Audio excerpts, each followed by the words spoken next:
네, 뉴스업 시작하겠습니다. 오늘 국회에서는 민주당이 내란 전담 재판부 설치법 처리에 나서고 야당은 필리버스터로 맞서면서 대치 전국이 이어질 전망입니다. 본회의 직전까지 법안 수정 작업이 이어지면서 민주당 내 혼선도 빚어졌습니다. 임성재 기자가 보도합니다. 오늘 열리는 국회 본회의에선 여당 주도로 내란 전담 재판부 설치법이 상정됩니다.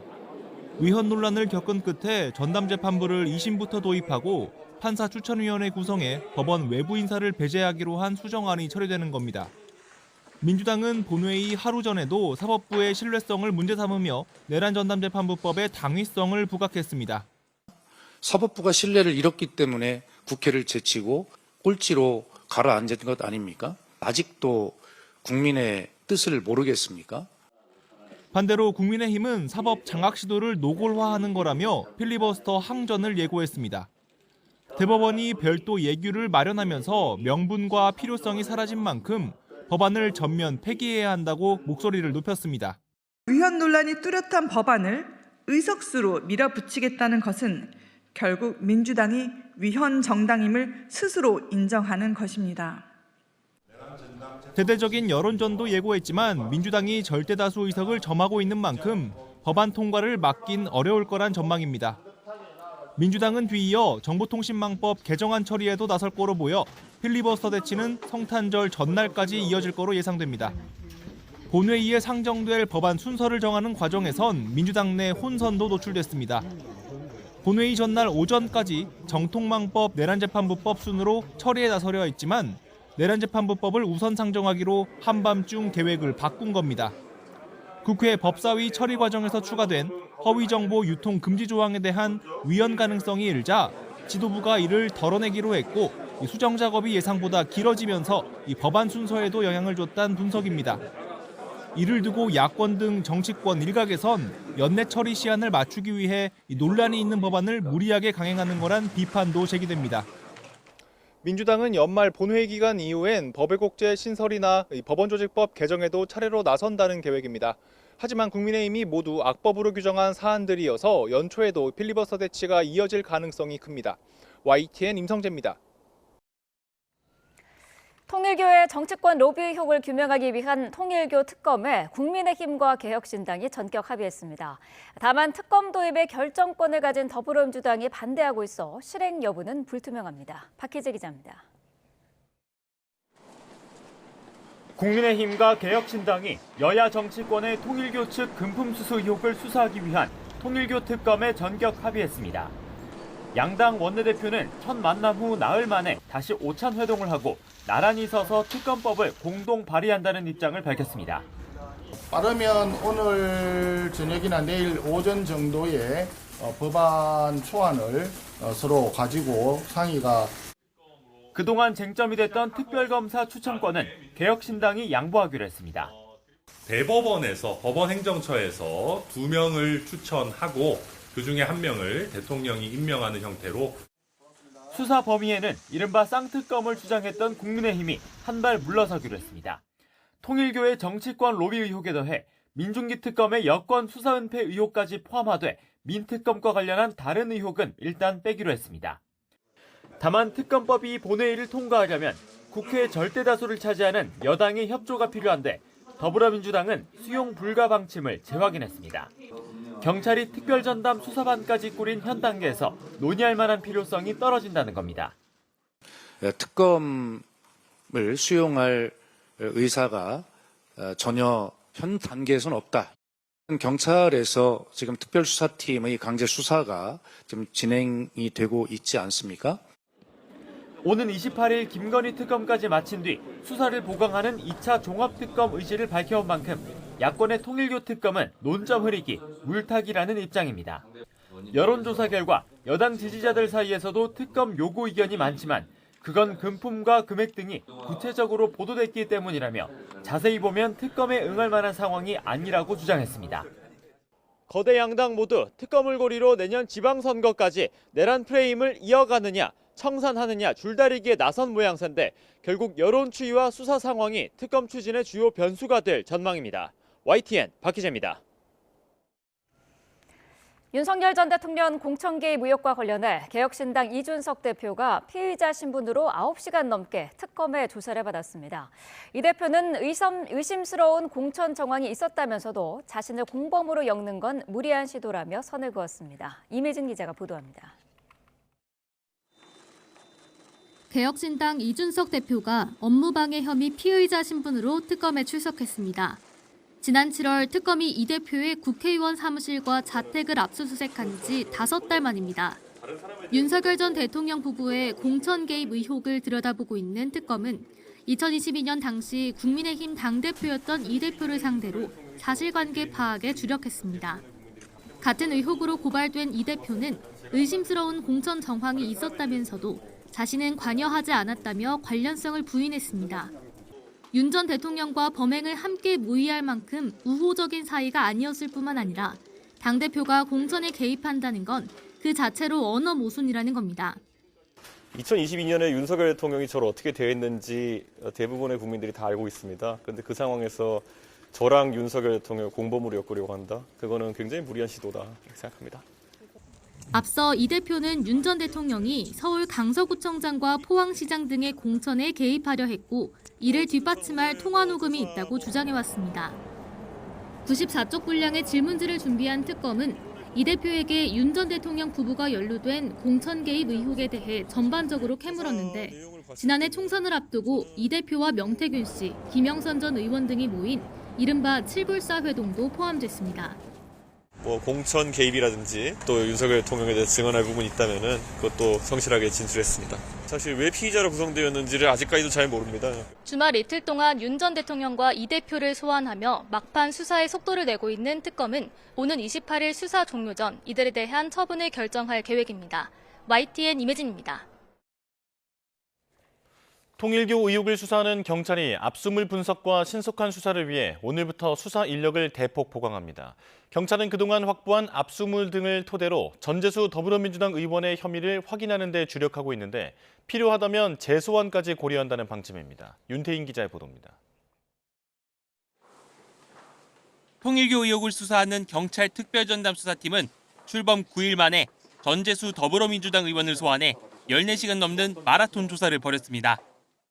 통일교로부터 그 어떠한 금품수수 없었다라는 말씀을 다시 한번 분명하게 강력하게 드리도록 하겠습니다. 통일교 금품 수수 의혹에 대해 속도전을 펼치던 경찰은 일단 주말 동안에는 숨고르기에 들어갔습니다. 전재수 의원이 혐의를 강하게 부인하는 만큼 지난 조사의 진술 내용과 압수물 분석에 주력했습니다. 경찰은 공소시효가 곧 끝날 수도 있는 만큼 당장은 정치권을 향한 수사망을 넓히기보다는 전재수 의원의 혐의를 다지는 데 집중한다는 방침인 것으로 알려졌습니다. 경찰은 압수물 분석과 한학자 총재를 포함한 통일교 관계자들에 대한 조사를 바탕으로 필요하면 전재수 의원을 다시 부르는 방안도 검토하고 있습니다. 이와 함께 경찰은 역시 통일교에서 금품 수수 의혹을 받는 임종성, 김규환 전 의원에 대한 소환 시기도 다각도로 검토 중입니다. 관련자들이 혐의를 강하게 부인하고 윤영호 전 통일교 세계본부장의 진술까지 흔들리는 상황에서 경찰은 물증 확보 등을 위해 수사 인력을 대폭 보강했습니다. 회계분석 요원 등 인력 2명을 증원한 데 이어 5명을 더 투입해 전담 수사팀 규모를 30명 정도로 늘렸습니다. 경찰 수사가 속도를 내고 있는 상황에서 혐의를 입증할 명확한 물증을 찾을 수 있을지 아니면 난항을 겪을지 이번 주가 중요 분수령이 될 것이란 전망이 나옵니다. YTN 윤태인입니다. 경찰은 통일교 로비 의혹 수사에 전례 없는 속도를 내고 있습니다. 공소시효 만료가 코앞으로 다가온 데다 특검 도입 가능성도 거론되기 때문인데 향후 수사는 어떻게 흘러갈지 부장원 기자가 살펴봤습니다. 지난 15일 동시다발 압수수색을 벌이며 강제 수사에 포문을 연 경찰은 불과 나흘 만에 전재수 더불어민주당 의원을 조사했습니다. 관련자 진술과 물증 확보를 통해 혐의를 충분히 다진 뒤 소환하는 관리에 비춰 이례적으로 속도가 빠릅니다.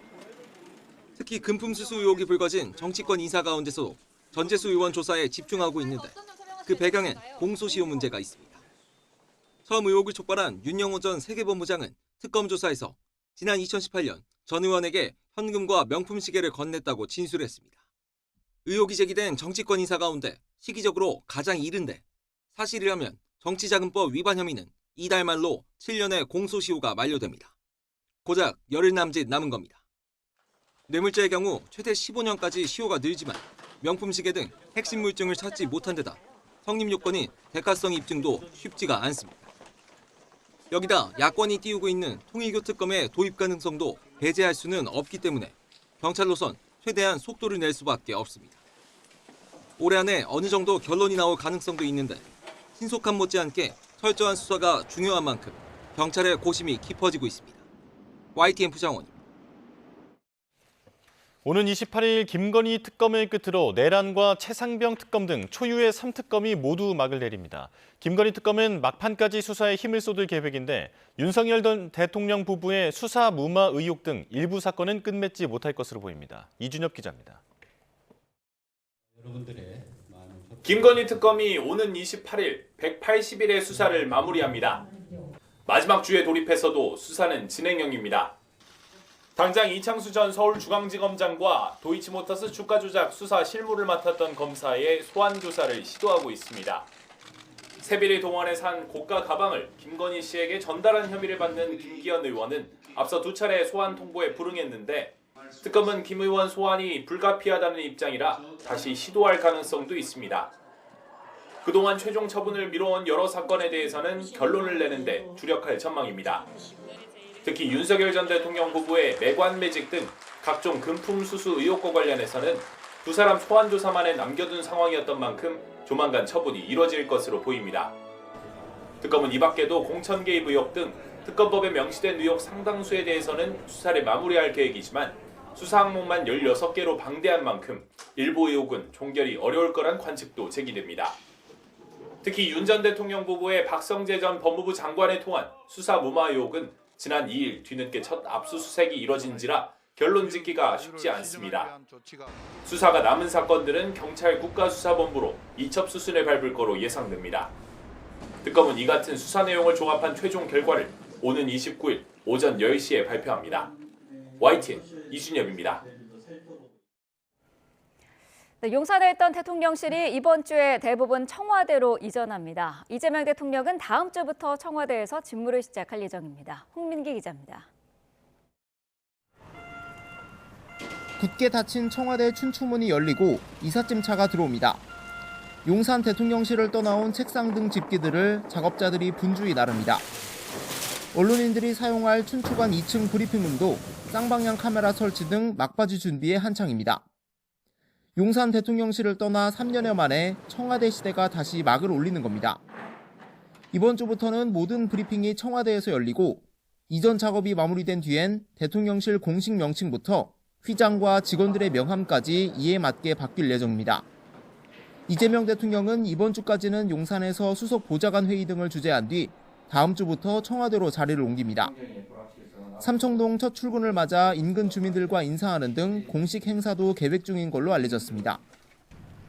대통령실은 청와대 복귀를 비상계엄과 파면으로 얼룩진 용산시대를 뒤로하고 전통을 계승한다는 데 의미를 두고 있지만 구중궁궐 같은 구조로 인한 독선, 불통이라는 역대 정권의 어두운 전철을 따라갈 수 있다는 우려도 동시에 있습니다.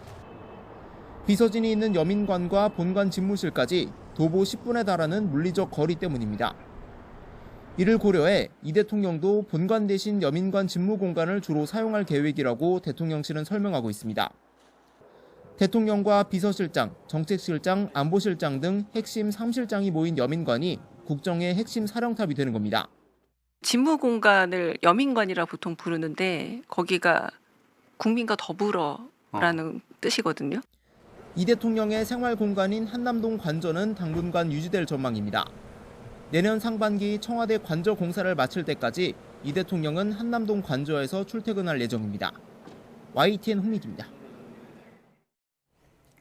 네, 정치권 이슈 자세히 짚어보겠습니다. 최진 대통령 리더십 연구원장 최수영 시사평론가와 함께하겠습니다. 어서 오십시오. 네, 안녕하십니까. 네. 자, 국민의힘과 개혁신당이 통일교 특검 공동 발의에 합의를 했습니다. 제3자가 후보를 추천하고 또 수사 범위도 통일교와 정치권 유착 의혹을 우선적으로 다루기로 했어요. 이견 차가 좀 있었는데 생각보다 빠르게 합의에 이른 것 같거든요. 어떻게 보세요? 원래 그렇게 견해차가 크게 복잡할 문제는 아니었습니다. 사실은. 그런데다가 솔직히 말씀드리면 이제 특검 통과가 사실은 뭐 현실적으로 어렵기 때문에 의외로 쉬울 수밖에 없었다라는 겁니다. 우리 쌍특검 하기로 했다가 지금 특검 하나로 하게 했지 않습니까? 제일 중요한 게 이제 특검을 추천한 주체인데 네. 결국은 이제 제3자로 하기로 했지 않습니까? 그러니까 국민의힘이나 개혁신당 입장에서는 어차피 특검 통과가 어렵다면 국민들에게 좀 더 명분 있는 안을 제시하자라고 네. 의견을 모아졌기 때문에 뭐 쉽게 합의될 수밖에 없었다고 봅니다. 네. 이러면 오늘 이제 특검법을 공동 발의할 예정인데 민주당의 협조가 없으면 사실 법안 통과가 어렵지 않습니까? 그런데 민주당은 지금 안 하겠다는 입장인 거고요. 말씀하신 대로 현실성은 없는 것 같습니다. 그런데 두 가지 중요한 함의가 있겠죠. 첫 번째는 이렇게 법으로 특검을 정할 수 없을 때 그럼 우리가 야권연대라는 명분으로 여론전을 하자. 지금 네. 뭐 여러 여론조사 지표에서도 통일교 특검 필요하다고 하니까 네. 아니 민주당 지지층도 그렇게 강력하게 요구하는데 야권까지 이렇게 연대해서 합의해서 가겠다는데 제3지대로 가겠다는데 민주당 반대할 수 있어? 고립화시킬 수가 있는 거고. 두 번째는 이걸로 인한 야권 연대가 결국 지방선거를 통해서 현실화될 수도 있다라는 어떤 전초전이 될 수도 있기 때문에 지금 저는 이제 두 그 당의 협력이 저는 충분히 예상되었던 거고요. 그다음에 네. 국민의힘도 양보하고 개혁신당도 양보한 거는 이걸 가지고 기싸움하거나 내용 가지고 다투는 문제가 아니거든요. 결국 네. 이거는 명분의 싸움이고 여론전의 흐름이고 가장 중요한 건 이렇게 야권이 단일대우로 뭉칠 수 있다는 시그널을 줌으로써 여권에는 압박이 될 수 있고 국민들에게는 지방선거 때 야권 연대에 대한 희망을 줄 수도 있고 이런 측면에서 아주 그 양당의 원내대표가 전격 합의한 배경들이 거기에 있는 것으로 분석이 됩니다. 네, 박수현 대변인도 뭐 국민적인 요구가 높아진다면이라는 단서를 달긴 했었는데 최근에 있었던 여론조사를 보면은 이미 뭐 국민적인 요구는 확인된 거 아니냐 이런 게 지금 야권의 의견이거든요. 어떤 생각이실까요? 저도 좀 수치가 놀랐습니다. 네. 사실은. 특히 민주당 지지층에서 60% 가까이 되기 때문에 상당히 높은 수치다라는 거를 봅니다. 일단 저는 이 수치가 어떤 특정 정당에 대한 비판 의지보다는 기존의 권력기관들, 검찰이나 사법부라든지 경찰이나 이런 경우는 못 믿겠다라는 국민 권력기관에 국민의 불신이 이제 적게 분출이 됐다고 봅니다. 그러나 지금 민주당 입장에서 특검을 받아들이기 너무 부담이 되고 문제가 있을 수가 있다. 두 가지 이유인데요. 네. 하나는 지금 지방선거를 눈앞에 두고 여야 간의 정쟁의 대결이 극대화되고 있는 상태에서 또 다른 특검이 통일교 특검 출범할 경우에 이건 정말 역대 최악의 어떤 정치 특검으로 비화될 가능성이 높다라는 거고 두 번째는 지금 지난 1년 동안 아시다시피 이제 세 개의 특검 그것도 내란 특검 이른바 내란 특검이 어떻게 보면 국가적인 특검이나 다름없습니다. 온 국민이 관심이 있는 계엄에 대한 심판하는 특검이기 때문에 이 세 개의 특검이 완전히 희석화될 수 있다. 네. 무력화될 수 있다라고 그런 두 가지 이 부담 그런 문제점 때문에 민주당으로서는 여론조사가 높은 데 대해서 상당히 좀 부담은 되지만 네. 그러나 지금 현실적으로는 경찰이 수사에 속도를 내고 있기 때문에 네. 할 여건이나 할 의지는 없다고 보여집니다. 네, 그러니까요. 지금 민주당의 얘기는 경찰이 어쨌든 수사를 지금 본격적으로 하고 있는데 특검이라는 카드를 꺼낼 이유가 있느냐라는 거거든요. 근데 민주당이 언제 이렇게 제한적으로 특검했습니까? 민주당 정부, 그러니까 이재명 정부 출범 6개월 만에 무려 특검 5개가 출범했어요. 뭐 잘 아시는 내란 특검, 김건희 특검, 최상병 특검에다가 쿠팡 특권에다가 관봉권 띠지 특권까지. 아니 특검이라면은 민주당 정부의 주특기인데 왜 이 특검만은 안 된다고 하는 그 논리적 정합성이 없는 거죠. 아니 특검이라는 게 보충성 예외성의 원칙으로 하는데 다 그때 다른데도 공수처가 수사할 수 있고 국수본이 수사할 수 있는데도 특검으로 이건 진실을 가려야 된다고 얘기했는데 더더군다나 이거는 민주당이 이해관계자입니다. 네. 민주당 국민의힘 정치권이 이해 당사자인데 이거를 행안부 장관과 국무위원이 지휘할 수 있는 경찰청 국수본에 이걸 맡기겠다? 고양이한테 생선 맡길 수도 있다는 비난이 나올 수도 있잖아요. 비판이 나올 수도 있잖아요. 그렇다면 가장 이게 중립지대에 있는 특검이 하는 게 맞는데 이 특검만은 안 된다면 정말 그것이야말로 선택적 특검이고 자신들의 유불리에 따른 정략적 특검이잖아요. 특검 정부가 자신들에 대한 특검은 거부한다? 그러면 그건 말이 안 되는 거죠. 근데 이런 상황에서 또 만일 1차 특검이 지금 뭐 부족하다고 2차 종합 특검까지 얘기하는데 거기서 통일교는 또 빼겠다? 그러면 그건 민주당 그 특검을 피하는 자가 범인이라는 등식을 국민에게 저는 공식화시켜 줄 수 있다고 보기 때문에 네. 결국 지금 야권도 단일 대우로 지금 이걸 압박하고 있어서 민주당도 제가 보기에 이 덫을 피해가기가 좀 어려워 보입니다. 네, 앞서서 잠깐 언급을 하셨습니다마는 이번 그 통일교 특검법 합의는 사실 이번 22대 국회 들어서 보수 진영이 첫 공조한 사례이지 않습니까? 네. 그래서 이제 지방선거를 앞두고 대여를 공세하는 과정에서 이 두 당의 연대 가능성이 훨씬 높아졌다 이렇게 평가하는 시각도 많던데요. 정치권의 합의에는 다 방향성이 있습니다. 이게 이제 말하자면 국민의힘도 얼른 빼고 민주당도 그러니까 개혁신당도 얼른 빼가지고 바로 합의한 것은 뭐냐면 이 사안 자체가 법률적인 효력을 발휘하기보다는 정치적 선언의 효과가 있다고 보는데 그러면 네. 이런 어떤 야권의 물론 개혁신당 3석밖에 안 되지만 두 당을 합해봐야 110석이지만 문제는 이것이 보수 진영에 다시 단일 대우라는 정치적 상징성이 있다는 거죠. 그렇다면 저는 지금 이준석 대표 입장에서는 국민의힘과 여러 가지 연대에 대한 좀 부정적 입장을 밝히고 있지만 조건이 있어요. 국민의힘이 변한다면 이런 조건절이 있잖아요. 그럼 그렇다면 저는 충분히 여기에 대해서는 이제 어떤 양쪽의 연대의 기반이 마련돼졌다. 그래서 앞으로 이 부분이 맞아 특검법이라는 법률적 고리를 넘어서 네. 지방선거에서 야권 단일 대우라는 정치적 고리로 저는 확대될 수 있다고 판단합니다. 어떻게 보면 솔직히 말씀드린 거죠. 네. 어떻게 보면 이제 우리 최수영 평론가께서 정치 공학적인 연대다, 지극히 한시적인 연대다라고 이제 말씀하신 건데 국민의힘 입장에서는 강성 우파 일변도로 가고 있다라는 그 세간의 비판을 상당히 좀 줄일 수 있지 않습니까? 우리 외부 개혁적인 보수 정당과 함께 간다라는 그런 모양새를 띌 수 있고 이준석 대표로 하는 개혁신당 입장에서는 사실은 의석이 3석입니다. 네. 그래서 자기 신들의 어떤 존재감을 그나마 극대화할 수 있는 이런 이제 정치적 이해관계가 맞아떨어졌기 때문에 선거를 앞두고 특검, 통일교 특검 실현 가능성은 없지만 일단 우리가 손잡는 모습을 보여주는 것이 서로에게 윈윈 된다라는 그런 일시적인 생각이 맞아떨어진 건데 이후 특검 과정에서는 저는 한시적인 뭐 연합이 있을 거고 그리고 총선을 앞두고도 죄송합니다. 지방선거 과정에서도 제한적인 서로 제휴는 있을지만 워낙 의석 차이가 많기 때문에 그리고 지금 국민의힘 내부 길이로 볼 때 양당이 아주 공조라든지 연대로 가기는 여러 가지 한계 넘어야 될 산이 너무나 많다고 봅니다. 네. 자, 지방선거와 관련해서 이런 이슈도 있더라고요. 지금 더불어민주당이 대전 충남 통합단체장을 뽑기 위한 법안 만들기에 속도를 내고 있는데 내년 1월 중에 법안을 발의를 해서 3월에 국회 본회의에서 처리한다라는 구체적인 플랜까지 지금 나온 것 같더라고요. 어떻게 보고 계세요? 이런 걸 이제 어떻게 보면 절묘한 선제 공격이라고 할 수 있을까? 그런데 이 대전 충남이 통합했으면 좋겠다라는 거는 그동안 현지 주민들이 강력히 원했었고 그리고 이제 국민도 당시에 먼저 추진했던 겁니다. 근데 이걸 대통령이 전격적으로 이제 발표를 했기 때문에 그동안 논의됐던 어떤 거대한 충청권의 수건 사업의 주도권이 이 일거의 국민의힘에서 민주당으로 넘어가는 모양새죠. 그러면 당연히 이 총선에 상당히 유리할 수밖에 없는 거 아니겠습니까? 그렇기 때문에 국민의힘은 이제 아주 뭐 발끈하고 반대하고 있습니다. 근데 반대지만 좀 애매모호한 반대를 하고 있어요. 사실은 왜냐하면 본인들은 먼저 추진했기 때문에 그렇죠. 아니라고 할 수도 없고 그렇다고 찬성할 수도 없는 아주 애매모호한 상황이 처했는데 이제 이런 것들을 말하자면 정책을 아젠다를 던졌는데 정책 효과뿐만 아니라 정치 효과 나아가서 표심의 효과까지 올 수 있게 만드는 것. 그게 이제 일종의 대통령의 프리미엄이고 일종의 집권당의 프리미엄입니다. 네. 그 프리미엄을 절묘하게 한번 이번에 쓴 거죠. 아마 이걸로 상당히 저는 대전 충남권뿐만 아니라 지방선거 전체에 상당히 좀 유리한 환경을 민주당이 갖게 됐다라고 보는 거고 지금 국민 입장에서는 상당히 지금 이러지도 못하고 하는 이런 안절무절을 못하는 지금 그런 상황에 갑자기 처하게 된 것 같아요. 네, 여당 프리미엄을 적절하게 썼다, 선제 공격을 했다라는 표현을 해주셨는데요. 어떻게 보고 계세요? 네, 어젠다 선점은 했다고 보는데 네. 저는 근데 뭐 통합, 개혁 이렇게 사실 아름다운 말들이잖아요. 명분 있고.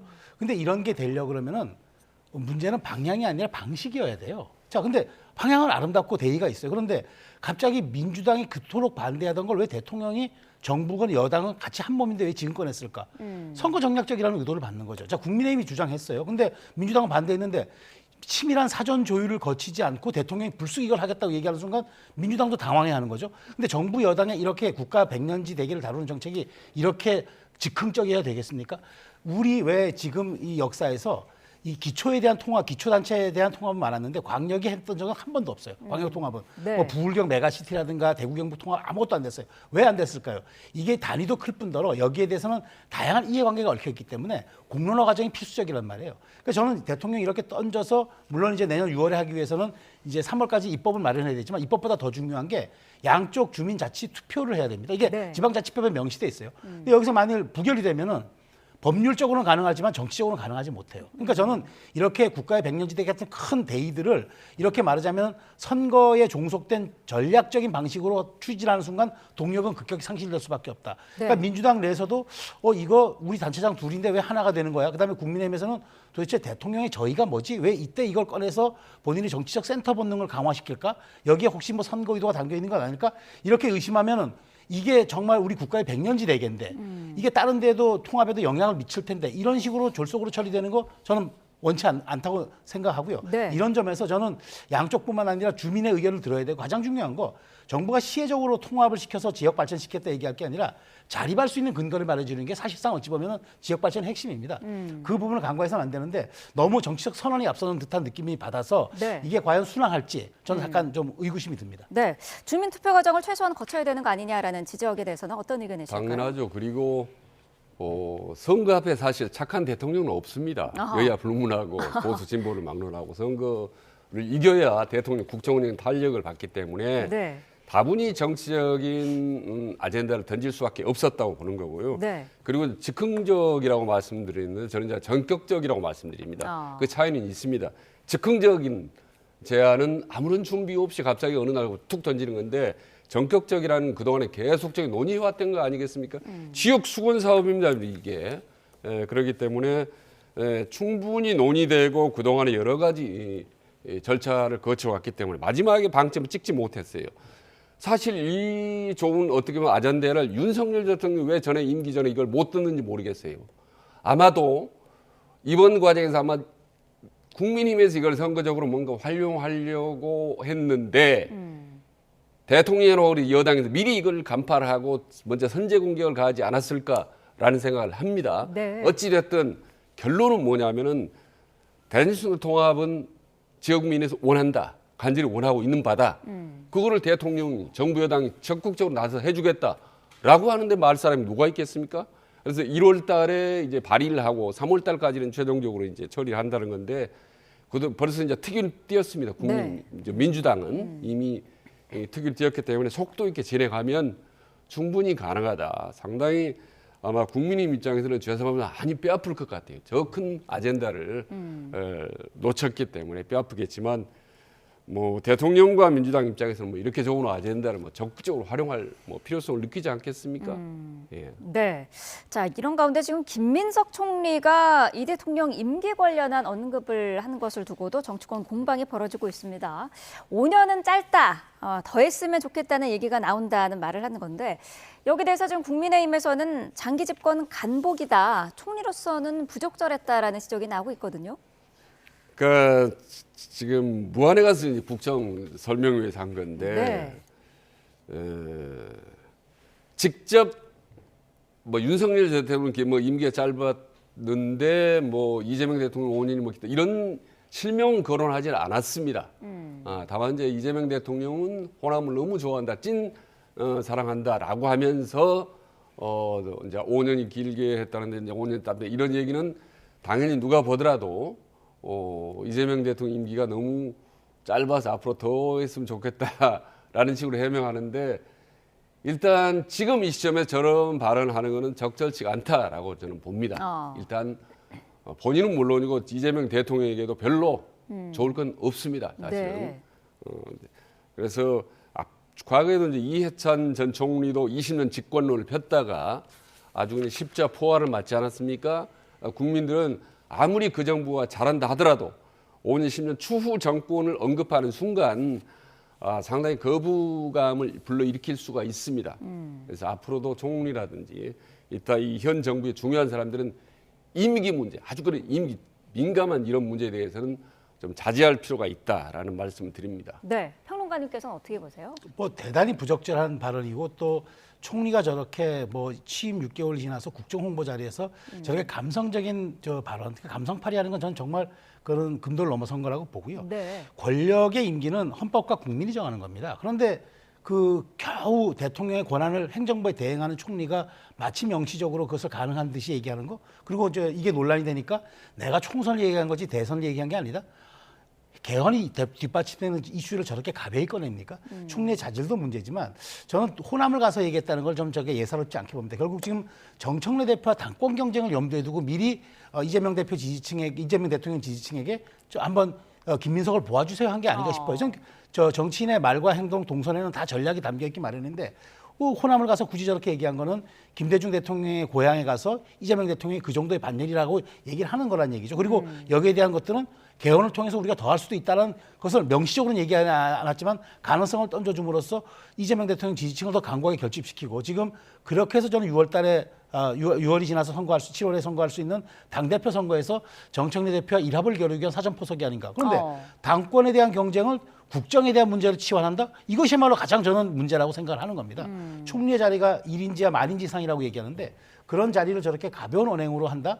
저는 이재명 정부가 정말 실용과 통합, 협치를 중시하는 정부인지 아니면은 정략과 획책을 도모하는 정부인지 이번에 아마 많은 국민들이 여기에 대해서 느꼈을 거라고 생각합니다. 저는 이제 김민석 총리가 당시에서 좀 다른 부분에 흥미를 느꼈는데 네. 저는 좀 대통령 연구하는 입장에서 김대중 대통령이 한국모함을 비유를 했는데 노무현 대통령을 활화산에 비유를 했더라고요. 그 점 좀 흥미를 그렇게 좋은 표현은 아닌 것 같은데 활화산이라고 활로 항상 불타는 산이고 문재인 대통령이 은은한 바다를 얘기했습니다. 근데 윤석열 전 대통령 표현을 안 했어요. 저는 그 점에서 오히려 잘했다는 생각이 듭니다. 사실 대단히 민감한 부분이고 아주 부정적인 표현을 썼더라면 또 다른 논란을 일으킬 수 있을 텐데 그 점을 하지 않았고 이제 이재명 대통령 정책을 가장 깊이 아는 분이라고 표현을 했습니다만은 그런 부분이 저는 개인적으로 흥미로웠습니다만은 다른 자리에서 아무튼 호남이 아니라 대구든 어디든 간에 어떤 임기 관련된 발언, 특히 개헌이라든지 이런 민감한 발언에 대해서는 최대한 좀 삼가할 필요가 있다는 말씀을 거듭 드립니다. 네, 국정운영 생중계에 대해서는 넷플릭스보다 재밌다, 잼플릭스라는 언급을 했는데 이 부분은 어떻게 평가하세요? 그러니까 총리가 무슨 국정운영 평가를 하는 평론가가 아니잖아요. 지금 아까 대통령 리더십에 대한 평론도 하고 이재명 대통령에 대한 지금 국정운영 지금 업무보고 방식에 대해서는 논란이 있어요. 지지층에서는 시원하다고 재밌다고 하지만 반대층에서는 대통령이 권력을 가지고 갑질하는 것 아니냐, 그리고 갈라치기 아니냐, 그리고 너무 이거 보여주기식 아니냐, 결국 잘못하다가 보면 본말이 전도돼가지고 내년에 업무보고가 아니라 흥미 위주로 가다 보면 이게 웹도도 현상, 꼬리가 몸통을 흔드는 현상이 나올 수도 있어서 부정적 기능이 순기능보다 훨씬 많다라는 그런 비판도 나오는 양비론적이 있는 이런 상황에서 굳이 저렇게 말하자면은 평론식으로 얘기하고 홍보도 정책 홍보 본인이 KTV 사장도 아닌데 왜 저런 식으로 정책 홍보에 저렇게 본인이 미련을 둡니까? 그러니까 저는 이렇게 생각합니다. 그러니까 김민석 총리가 지금 본분을 잊고 있다. 지금 본인이 국정의 2인자로서 정책을 조금 더 정밀하게 설계하고 홍보하는 그런 사람이 아니라 대통령의 지지층에게 자꾸 뭔가 좀 잘 보이려는 듯한 그런 쇼맨십에 자꾸 저는 좀 기인하는 것 같아서 이런 점들이 이재명 정부의 한계로 지적될 수 있으니까 더욱더 언행에 신중해야 된다는 말씀 드리고 싶습니다. 네, 자 오늘 국회 상황도 짚어보겠습니다. 임시국회 본회의에 내란재판부 설치법이 먼저 상정이 되는데요. 자 관련 내용 영상으로 잠깐 보고 오겠습니다.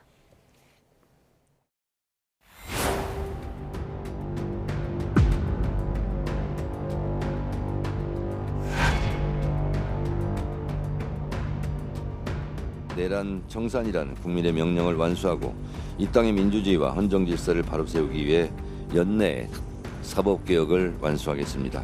내란 전담 재판부와 법 왜곡죄는 결국 범죄자 대통령 한 사람 때문이라는 사실 또한 입증된 셈입니다.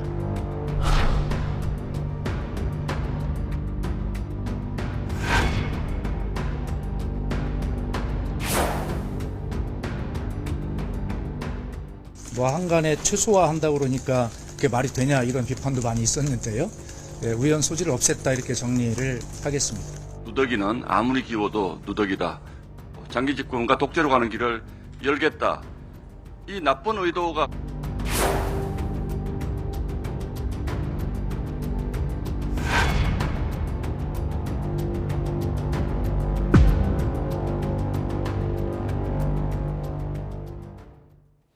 네. 자, 민주당 내란재판부 설치법부터 상정하기로 했는데 사실 애초에는 정보통신망법이 먼저였는데 밤사이 이게 계획이 바뀐 거더라고요. 뭐 이제 막판에 수정 보완이 필요한 부분이 있기 때문에 이제 뭐 바꿨기 때문에 저는 네. 뭐 그건 큰 뭐 문제는 아니라고 봅니다. 왜냐하면 그동안 쭉 논의해왔고 막판까지 이제 쟁점적인 부분들이 이제 있었기 때문에 이걸 법안 이제 발의 통과하기 전에 이제 직전에 바꾼 건데 큰 문제는 없는데. 네. 내란 전담 재판부가 그동안 이제 위헌 소지가 많았다라는 부분이 이제 논란이 됐었는데 민주당은 어쨌든 이번 과정에서 그 위헌 논란을 최소화한 것 같아요. 당초 핵심 부분은 이제 재판부 구성을 어떻게 하느냐 있는데 그 부분에서 당초 맨 처음 민주당은 외부 추천위원회, 이를테면 법무부 장관이라든지 헌재에서 하기로 했지 않습니까? 네. 그걸 밀어붙이려다가 이제 위헌 논란이 벌어서 다음 이제 내부 추천로 했지 않습니까? 판사회의라든지 대법관 대표회의라든지 이렇게 했기 때문에 그 정도면은 이제 충분히 위헌 소지를 최소화했다라고 봤는데 여기에 대해서 계속 집중적으로 이제 야당이 공격을 하기 때문에 마지막 3단계로 이제는 법원 내 위원회 만들어서 하겠다라고 이제 했기 때문에 네. 저는 일단 민주당 입장에서는 그렇듯 위헌 소지나 이런 논란의 소지를 최소화했다라고 보는 거고요. 그럼에도 불구하고 이제 국민의힘은 이제 공격하고 이제 반대하지 않습니까? 근데 사실 저는 이게 애당초 위헌 소지가 없었다 하더라도 저는 국민의힘은 무조건 맹렬하게 저는 반대했을 거라고 봅니다. 내란 재판의 어떤 특검이라는 모든 쟁점 사안에 대해서 일단 국민은 무조건 전면적으로 반대해온 입장을 보여왔기 때문에 네. 지금 민주당이 이 법안 내란 재판부 이런 법안에 대해서 신경 쓰는 국민의힘의 반대 입장이 아니라 네. 국민들이 어떻게 볼지, 그다음에 이거 없이 더 이상 지속적으로 헌법의 논란이 지속될 건지 이 부분에 걱정하는 거기 때문에 일단 위헌소를 최소화했다. 그래서 이제 남은 거는 강행 처리, 본회의 처리 이 절차만 최종적으로는 좀 남겨놓은 상태라고 봅니다. 네, 앞서서 뭐 나왔습니다만 박소연 대변인이 뭐 위헌성을 최소화한다는 거가 아니라 없앤 거다라고 했습니다만은 지금 사법부는 여전히 위헌적이다라는 입장이거든요. 그렇죠. 이거는 아무리 법관회의가 추천하고 그런 걸 독소정을 뺐다 하더라도 사후적 재판부라는 점에서 이건 다 위헌에서 빠져나갈 수 없고 그다음에 무작위 배당 원칙에도 어긋나잖아요. 그러니까 저는 아주 유일하게 할 수 있는 게 제가 지난번 방송에도 말씀드렸지만 유일한 방법은 대법원이 자체적으로 재판부를 구성하는 것들이 없는데 대법원이 예규를 하겠다고 했는데도 불구하고 이 법안을 하겠다는 거는 위헌 소지를 최소화했다고 했지 위헌 소지를 아주 드러냈다고는 하진 않았어요. 그럼 가장 중요한 거는 대법원에 맡기면 될 일인데 이렇게까지 내용도 비슷한데 이렇게 추진한다는 거는 결국 민주당의 그런 어떤 여기에 대한 정략적 의도를 드러낸 거기 때문에 저는 내일 뭐 순서를 바꿔서 오늘 먼저 상정을 하고 필리버스터를 하겠죠. 근데 네. 저는 그렇게 한다 그래도 바로 저는 위헌 심판이 들어가기 때문에 이 법의 효력이 발휘하기 어렵다고 보고요. 결국에는 아마 저는 결과적으로 시기적으로나 내년 1월 재판이 윤석열 전 대통령에 대한 1월 재판이 1심 판결이 나오면은 저는 결국 대법원 내규로 가는 쪽으로 저는 정리가 될 거라고 봅니다. 네, 오늘도 서울고법 판사회의가 열리는데 판사들의 비판까지 거세질 경우에 민주당의 입법 부담은 좀 커지지 않을까 싶기도 하거든요. 더 커지죠. 지금 내부에서도 사실은 어찌 보면은 대법원이 자체적으로 하겠다고까지 얘기했는데 내용도 비슷한 걸 정치권이 추진하겠다? 그건 입법과 법률로서 강제하겠다는 뜻 아닙니까? 삼권분립의 위는 어긋나죠. 그래서 저는 이렇게 되면 이 법안은 통과되겠죠. 근데 누군가가 여기에 대해서 아마 반드시 위헌 심판을 걸면은 이게 아마 시기가 그러니까 재판 효력이 법률 효력이 중단될 것이고 그 와중에서 대법원 예규로 해가지고 2심이 그냥 진행될 경우에는 민주당도 슬쩍 한 발을 뺄 겁니다. 그렇게 아마 출구적을 찾을 텐데 마치 저는 이 법안이 정청래 대표의 이렇게 시그니처 법안처럼 돼 있기 때문에 발을 뺄 수가 없는 저 전략적 부담이 있는 거예요. 하지만 매몰 비용의 오류를 범하지 말고 저는 출구 전략 짜는 게 빠르다고 봅니다.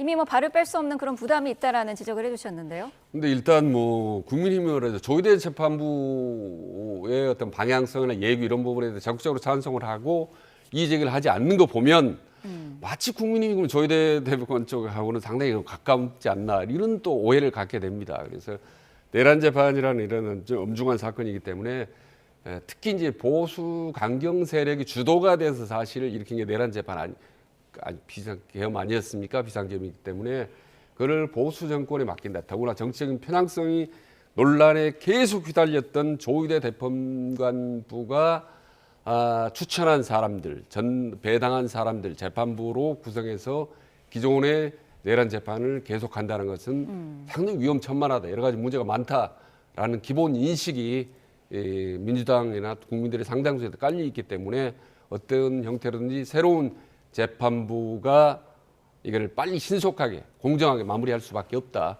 이거는 내년 6월 지방선거를 앞두고 있기 때문에 민주당이 지나치게 편파적이거나 지나치게 무리하거나 할 경우는 역풍을 맞습니다. 그렇기 때문에 저는 민주당이 강행 처리는 하고 있지만 위헌 소지라는 국민 여론들을 10분 참고를 하고 감안을 해서 저는 추진할 거라고 믿습니다. 네, 알겠습니다. 자, 두 분 말씀 여기까지 듣겠습니다. 최진 대통령 리더십 연구원장, 최수영 시사평론가와 함께했습니다. 고맙습니다. 네, 감사합니다.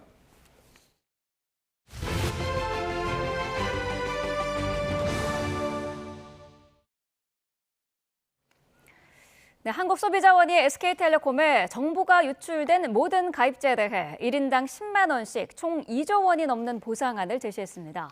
소비자 피해 구제를 위한 정부의 조정안을 번번이 거절해온 SKT가 이번에는 받아들일지 주목됩니다. 박기환 기자입니다.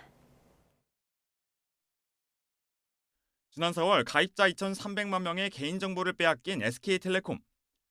한국소비자원은 집단 분쟁 조정 결과 피해 보상에 책임이 있는 SK텔레콤이 가입자 1인당 10만 원을 지급하는 조정안을 제시했습니다. 과거 개인정보 유출 사건 배상금과 비슷한 수준으로 그마저도 통신비 할인과 대유사 포인트 등으로 구성됐습니다. 다만 2,300만 명의 피해자들이 모두 10만 원씩 보상을 받도록 한다는 방침을 세우면서 전체 보상 규모가 2조 3천억 원에 달할 것으로 예상됩니다. 천문학적 비용이 드는 사실상 징벌적 성격의 보상안을 정부기관이 직접 중재안으로 내놓은 셈입니다. 문제는 보상안의 실현 여부가 SK텔레콤에 달렸다는 점입니다. 소비자원의 결정 내용을 살펴보고 신중하게 결정하겠다고 밝혔지만 집단 분쟁 조정 제도상 SKT가 보상 방안을 수락하지 않으면 그만이기 때문입니다. 이미 SK텔레콤은 개인정보보호위원회의 1인당 30만 원 배상 조정안은 물론 위약금 면제 기간을 연장하라는 방송통신위원회의 직권 조정 역시 모두 거부했습니다. 이와 함께 SK텔레콤은 정보 유출 사태로 부과받은 1,348억 원의 과징금에 대해서도 다음 달 중순까지 불복 여부를 결정할 방침입니다. SK텔레콤이 정부가 제시한 소비자 보상 방안 등을 줄줄이 거부하는 가운데 같은 절차를 거쳐야 할 쿠팡의 본보기가 될 수 있다는 지적도 제기됩니다. YTN 박견입니다. 네, 초유의 고객정보 유출 사태로 수사 선상에 오른 쿠팡. 과로사 은폐 시도를 비롯한 각종 의혹이 드러나고 있습니다. 노조와 유가족이 법적 대응을 예고하면서 수사가 전방위로 확대될 수 있다는 전망도 나옵니다. 최승훈 기자가 보도합니다. 3,370만 명이 넘는 고객정보 유출 사태를 빚은 쿠팡이 이번에는 또 다른 논란에 직면했습니다. 진원지는 쿠팡의 글로벌 최고 경영자인 김범석 쿠팡 INC 의장입니다. 5년 전 한국법인 대표 시절 쿠팡 칠곡 물류센터에서 일하다 숨진 27살 노동자 고 장덕준 씨의 과로사를 은폐하려 한 정황이 드러난 겁니다. 김 의장은 당시 개인정보 보호 담당 임원에게 열심히 일했다는 기록을 남지 않도록 하라고 지시했는데 과도한 노동에 시달린 증거를 없애려 한 대목으로도 풀이됩니다. 또 코로나19가 한창이던 2020년 쿠팡 물류센터에서 집단 감염이 발생하자 언론 플레이를 시도했던 정황도 확인됐습니다. 정체를 숨긴 채 외신에 쿠팡에 유리한 정보를 뿌려 감염을 직원의 개인 탓으로 몰아가려 한 것으로 의심되는 부분입니다. 쿠팡 측은 해임된 전 임원의 왜곡된 주장이라며 반박하고 있지만 I'm looking at this right now that you're showing to me, and this looks like something that may have been claimed by an executive who was terminated 5 years ago for gross negligence and incompetence. 노조와 유가족 측이 고소고발을 예고하며 쿠팡을 겨냥한 수사가 전방위적으로 확대될 가능성이 커졌습니다. 쿠팡은 현재 노동자 취업 제한을 위한 블랙리스트 작성 의혹과 이번 대규모 정보 유출 사건으로 각각 수사를 받고 있습니다. 경찰은 참고인 조사와 압수물 분석에 주력하고 있는데 조만간 쿠팡 관계자들을 줄소환할 것으로 보입니다. 의혹의 정점인 김 의장에 대한 조사가 이뤄질지가 관건인데 미국에 체류 중인 김 의장이 자신은 글로벌 CEO라며 국회 청문회마저 패싱한 만큼 경찰의 대응이 주목됩니다. YTN 최승훈입니다. 어젯밤 한 온라인 커뮤니티에 국방부를 폭파하겠다는 협박글이 올라왔습니다. 경찰은 글 작성자를 추적하는 동시에 국방부 주변 경계 강화에도 나섰습니다. 황보혜경 기자의 단독 보도입니다. 어젯밤 9시 10분쯤 국내 온라인 커뮤니티 DC인사이드에 올라온 국방부에 폭발물이 설치됐습니다라는 글입니다. 폭파 시점을 오는 23일 오후 6시 정각, 장소는 서울 용산구 이태원로 22 용산기지로 특정했습니다. 작성자는 국방부의 허점을 증명해보겠다는 취지로 글을 썼는데 게시된 지 1시간도 안 돼 삭제됐습니다. 신고를 접수한 경찰은 국방부 주변 순찰을 강화하고 글의 IP 주소 등을 확인해 작성자를 쫓고 있습니다. 주택가 사이로 시뻘건 불길이 치솟고 검은 연기가 주변 건물까지 뒤덮었습니다. 어제 오후 6시 반쯤 서울 신정동에 있는 다가구 주택 2층에서 불이 났습니다. 화재 당시 건물 안에 있던 주민 2명이 대피했고 다친 사람은 없었습니다. 경찰과 소방당국은 2층 집 천장에서 불이 시작된 거로 보고 정확한 원인을 조사하고 있습니다. 도로 한복판에 119 구급차가 넘어져 있고 주변엔 깨진 유리창이 흩어져 있습니다. 비슷한 시각 강원도 원주에서 환자를 이송하던 119 구급차가 승용차와 충돌했습니다. 이 사고로 구급차에 타고 있던 50대 환자와 보호자, 소방대원 등 모두 5명이 다쳤습니다. 예, 심정지로 이송을 하셨는데 병원에서 자발순환 회복을 하셨다고. 경찰은 구급차가 적색 신호에 달리다 사고를 냈다고 보고 정확한 경위를 조사하고 있습니다. YTN 황보혜경입니다. 캄보디아 내 한국인 범죄 활동에 대응하는 코리아 전담반이 최근 현지 범죄 단체를 또 한 차례 급습했습니다. 그 구금된 한국인 청년 1명을 구출하고 범죄 조직원 26명을 붙잡았는데 이렇게 지난 한 달 동안 전담반이 검거한 한국인 사기 피의자 수는 92명에 달합니다. 정현우 기자의 보도입니다. 검거한 한국인들을 건물 밖에 줄줄이 세워두고 컴퓨터 등 범행 장비를 사무실에서 챙겨갑니다. 한국과 캄보디아 경찰이 협업하는 코리아 전담반이 지난 18일 현지 범죄 단체를 또 한 차례 급습했습니다. 베트남 쪽 국경지대에 있는 외딴 범죄 단지로 당시 20대 한국인 1명이 강제 구금돼 있었습니다. 무장한 경비원들이 지키고 있었지만 전담반은 현지 경찰 40여 명을 동원해 건물을 봉쇄하고 한국인 청년을 구출했습니다. 범죄 단지에선 그간 한국인들을 대상으로 로맨스 스캠 범죄가 이뤄졌던 것으로 추정되는데 이번 작전으로 검거된 한국인은 26명에 달합니다. 지난달 10일 출범한 전담반이 캄보디아 범죄 단지 단속에 나선 건 이번이 3번째입니다. 특히 지난 5일엔 캄보디아 경찰 특공대 등 100여 명이 투입된 대규모 작전을 벌여 한국인 51명을 한 번에 검거하기도 했습니다. 이렇게 한 달 동안 현지에서 붙잡은 한국인 사기 혐의자 숫자가 92명에 달하고 구금된 한국인 2명도 구출했습니다. 붙잡힌 한국인들은 캄보디아 경찰 측 조사가 끝나는 대로 국내로 송환할 예정인데 경찰은 현지 당국과의 공조를 더욱 강화해 범죄를 단속하겠다는 방침입니다. YTN 정윤우입니다. 장교 임관을 포기하고 사관학교를 자퇴한 생도가 급증한 것으로 나타났습니다. 특히 육사는 4년 전보다 무려 7배가 늘었는데 군 초급 간부 수급에 비상이 걸렸습니다. 나혜인 기자입니다.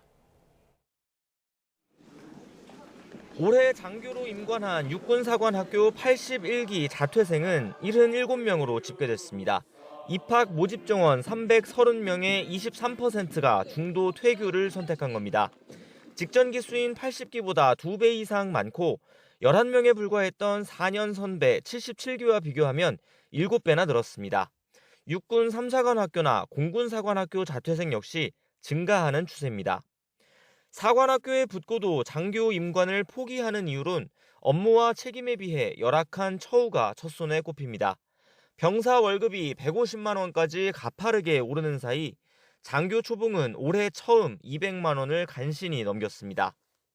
병사들과 월급이 비슷함에 따라서 전역자가 대폭 지금 증가하고 있습니다. 그래서 보건부에서 주고 있는 전직 지원금이 부족해가지고 전화해서 줄 정도.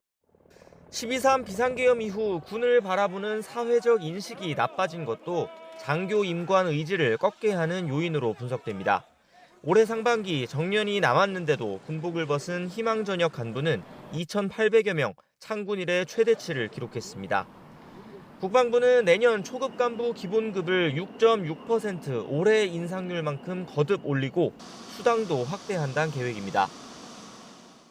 군인 보수를 중견기업 수준까지 단계적으로 인상하여 군의 숭고한 헌신에 걸맞도록 복무 여건을 구축해 나가겠습니다.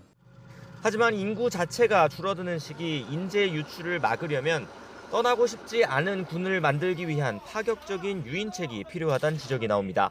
YTN 나힌입니다.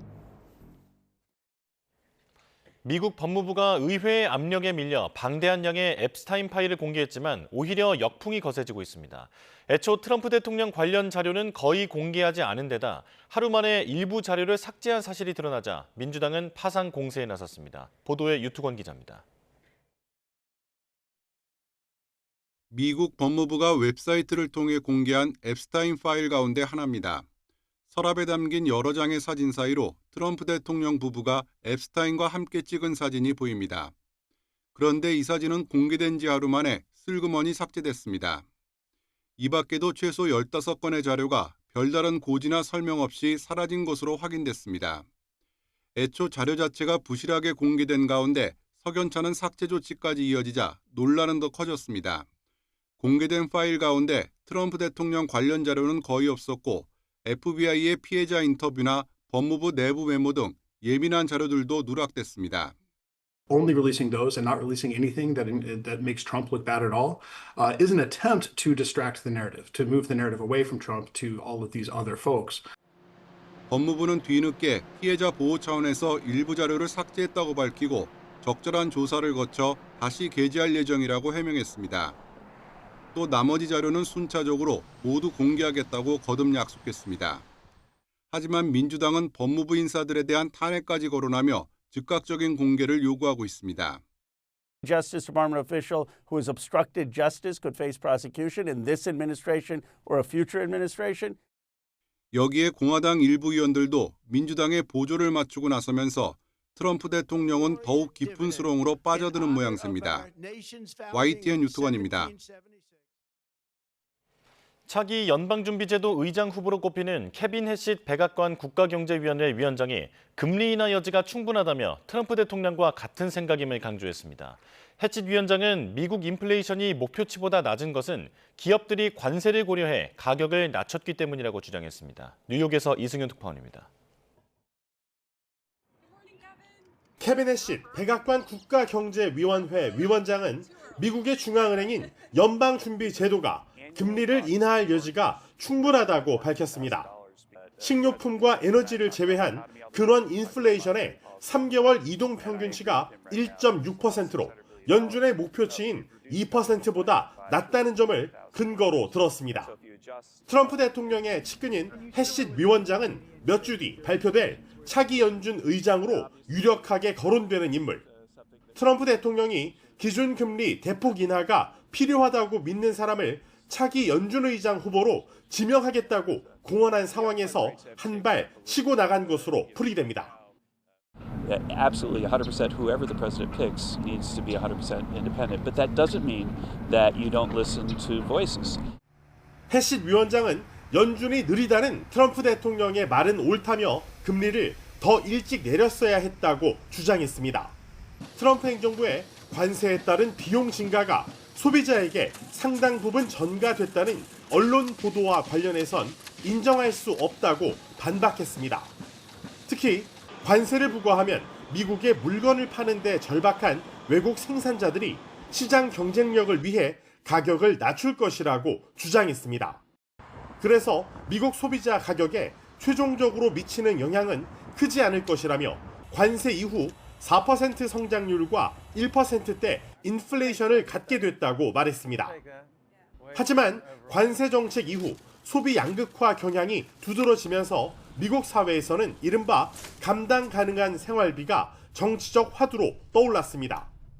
이를 의식한 듯 해시 위원장은 트럼프 행정부가 주택 구입 부담을 줄여줄 대책을 마련 중이고 새해 초에 발표할 큰 계획이 있다고 전했습니다.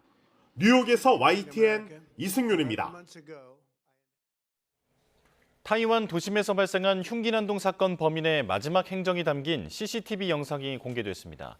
충격과 공포가 가시지 않은 가운데 타이베이에선 삼엄한 경비 속에 대형 마라톤 행사가 열렸습니다. 베이징 강정규 특파원입니다.